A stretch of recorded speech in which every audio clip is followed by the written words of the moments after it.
first of all, shame on the WWE. I mean, this happened with Jeff Jarrett years ago in China, right? That somebody wasn't paying attention. As many people as they have working in that office, and they have hundreds, I would seem to think that when you're your top paid guy in the company who has a contract that gives him an extraordinarily limited number of days and appearances, that somebody may want to keep an eye on that. I would think with computers today, you could even set it up to say, okay, ding, this morning, Shane Douglas has 1 week left on his contract or 1 appearance left on his contract, whatever that may be. So I find it implausible that they could be that unprofessional. But look, kudos to Brock, because Vince has held everybody over the years that he could to a standard that he himself doesn't apply to. So, where, like, for instance, if Jeff Jarrett hadn't at that time had let his contract lapse, or if he had alerted them and said, hey, my contract's expiring,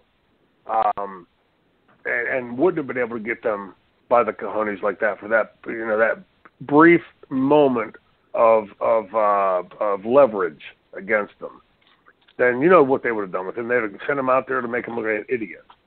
And so for Brock Lesnar, who's already got an extraordinary contract, I don't fault the guy for that. Kudos to him for being able to get it, that he has that kind of leverage. Because I assure you, Vince McMahon would never, out of the goodness of his heart, pay Brock Lesnar what he's paying him. He's only paying him that because if he didn't pay him, he wouldn't be there.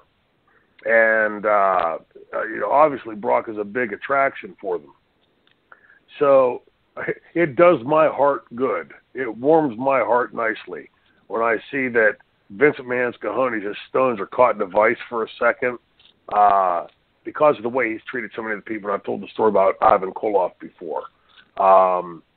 If Vince, truth be known, if Vince McMahon had the leverage against Brock and Brock would try to pull this, he would stomp on Brock's balls and would make damn sure he gave Brock a good stiff lesson. So to see that Brock has been able to do it back to him, every wrestler out there that's ever been screwed by Vince right now is golf clapping for Brock Lesnar. But that said, to me, there is an aspect of professionalism that we should all exhibit. When I dropped the belt to Taz, knowing that I was losing my leverage with the company,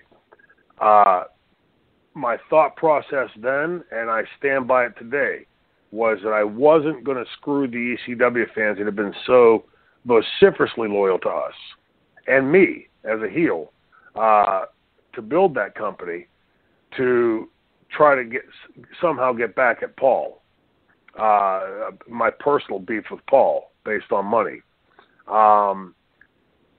So I went out and gave a hell of a performance, in passing the belt on, as did Taz. For Brock to go out there and put in a 35-second performance, you gave Vince a middle finger, and there's a bit of that really, like I said, warms my heart. But you also screwed every fan in that building that night.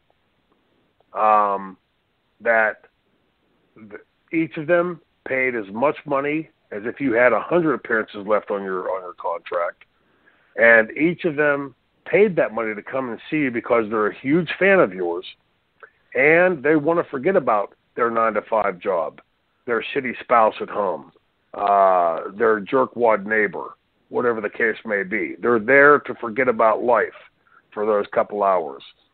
And so for you, as the big money guy, to go out there and put in 35 seconds, basically walk to the ring and stamp it and walk back out, that to me doesn't flush as a professional.